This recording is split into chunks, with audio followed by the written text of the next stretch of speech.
In this era, when we're seeing premiums fall because there's less demand for physical gold and silver product, it's encouraging to get news such as I'm about to share with you right now.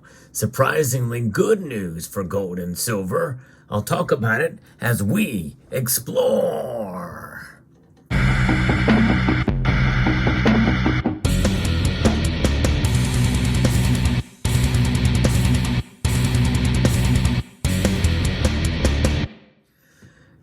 You know, when the prices of gold and silver fall, especially silver, well, it's discouraging, especially considering all of the economic indicators that we find around us on the ground. Not so much about what is reported in the news, especially for political reasons. We've seen that time and time again. The chefs at the Cook the Books Club seem to always kind of be in play during times like this, during election season. But I think it's even worse nowadays. But there is some good news because I think more and more people are distrusting of the economy in general and government in particular. And that's seen not just here in the United States or even in the West, but we're seeing it more and more in the East as well, even among BRICS nations. In fact, I would dare say that a lot of these nations that are a part of the BRICS or loosely associated with that organization, they've already had that mindset for quite a while. They're just distrusting. You've heard me talk about how the Turkish people hold gold even underneath their mattresses at home. And so there's a lot of gold coins that are being sold in Turkey, but also in China. Now, what I'm about to report to you, this surprisingly good news, is about the generational shift. I'm going to be referencing an article here from Kitka that talks about this. You know, gold investors have traditionally skewed older, and the crypto investors have recently captured the imagination of the young. But that very well could be changing. We might even see a youth boom in precious metals on the way. And of course, how do you define youth? Well, we have all these different names for these different generations. You know, is somebody in Generation X considered a youth? No, likely not. Certainly baby boomers are not. But I think millennials and Generation Z and the Zoomers and the like are and definitely would be considered the youth of today. Recent reports from China seem to suggest that that's exactly what's happening. They're the world's largest gold market, and we might see a powerful demographic shift in that market. There is Zhu Junji from Six Tone writes that buying gold has been long associated with older generations in China, but the latest data show that a majority of gold consumers were born in the 1990s. So yes, indeed, that's the younger generation there of stackers or folks that are becoming stackers. It's quite remarkable to see that shift, for sure, occurring in the world's largest gold market. In a 2023 report on the jewelry and accessories industry, China's leading e-commerce platforms, and Tmall and Taobao revealed that primary consumers of gold jewelry are those that are born after the 1990s. And in 2022, an insight report by consultancy firm Mob Data found that Gen Z's inclination to purchase gold surged from 16% in 2016 to 59% in 2021. That is a big deal, folks.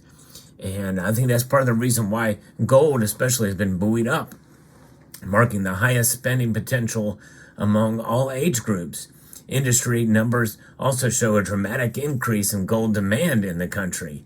Data published by the China Gold Association showed that while China saw only slight growth in gold output during the first half of 2023, gold consumption surged 16.37% over 2022 levels. If that outsized increase is being driven by a new generation of gold bugs, that would be significant. There's also been signs of a generational shift in the West as well. According to a recent study published by State Street, millennials have leapfrogged Generation X and the baby boomers to become far and away the most gold-friendly investor demographic in the developed world. Among the investors in the study, on average, millennials have a higher allocation to gold at 17%, with boomers and Gen X lagging behind at just 10%. And we see that millennials reported greater appreciation for the convenience of investing in gold through an exchange-traded funds. More millennials than boomers or Gen X replied that gold ETFs are the best way to invest, with 69% for millennials compared with boomers at 55% and Gen X at 35%. It's a lot for the baby boomers to digest. Now, keep in mind, this is the ETFs, but, I think there's been a rise in physical too, and most in the East, well, they prefer to have the physical in their hand. Now, some of these reports lump in silver along with it, and even in China, we're seeing more demand for silver. We saw that especially in India last year, and likely that may be stifled to some degree based off of some new taxes that have been put on Indian silver, but I talked about that. But by and large, silver investing really, or purchasing of silver products or on ETFs and what have you, over the last year or so has been up. We're seeing a decline now that the prices are low. I've encouraged stackers to continue to press on by, holding on to or buying a little bit as your budget allows for silver. But when you think about the silver squeeze movement and what all came from that period of time, we have a net gain of silver stackers out there. And so that's really good for silver. But we are seeing it to some degree, especially as silver stackers mature, they tend to shift more towards gold. But so overall, in the grand scheme of things, the quote investment into silver has increased in the West, and that's a very, very good thing. And we know in the East there are other factors at play that can make or break as far as the demand fundamentals at the time. And right now, I think it's kind of lagging to a degree, but as people sell and as people get nervous about inflation, maybe they're not being able to afford it as once.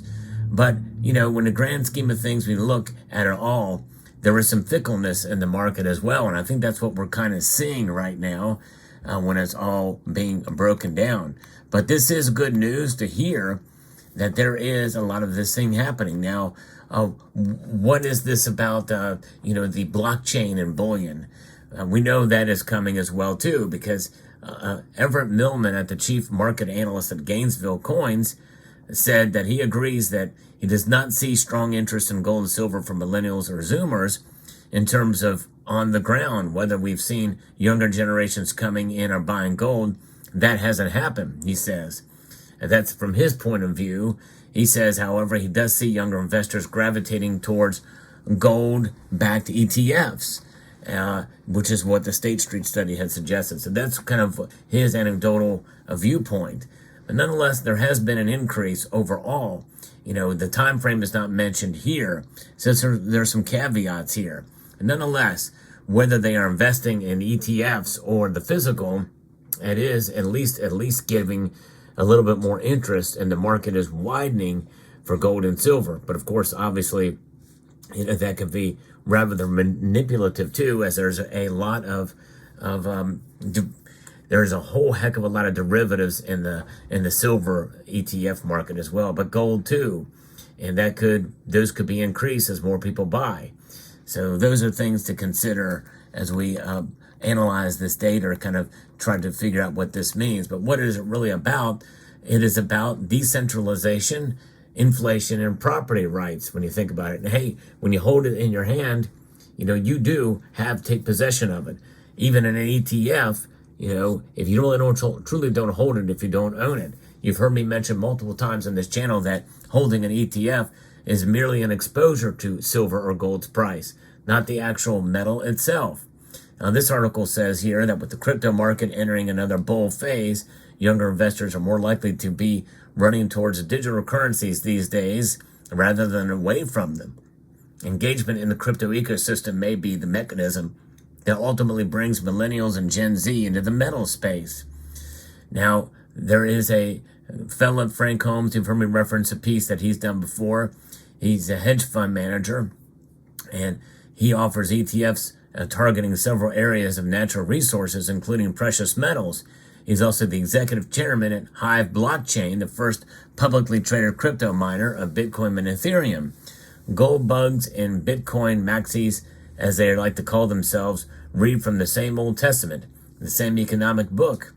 And really, it's about the fiat currency that we have today. Holmes said that while inflation and currency debasement remain chief concerns, investors in both gold and Bitcoin are also worried about governments finding ways to take away their private property. They're more likely to do that, by the way, with crypto in order to shut it down, prevent you from being able to exchange with it, than they can with gold or silver. It goes back to the Magna Carta, private property rights.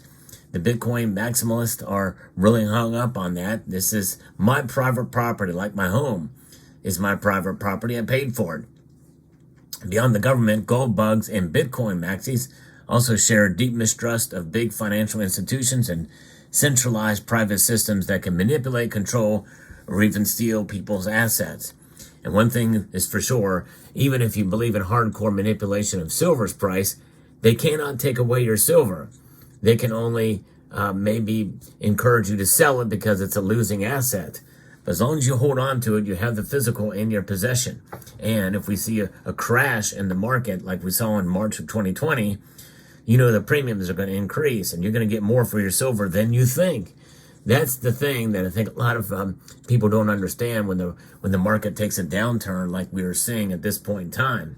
But let me know what your thoughts are below. But I think it's good news that in spite of what we're hearing lately, overall, over the past couple of years, there's been an increase in buying of gold and silver at some form or another, and that is good news. And I hope you found this video informative, insightful, and educational. I'd like to extend a multitude of gratitude to each and every one of you for watching. Make sure to check out these videos here at the end. Some really good stuff there. I'd like to extend a multitude of gratitude to you all and encourage you to please rate, share, comment, and subscribe.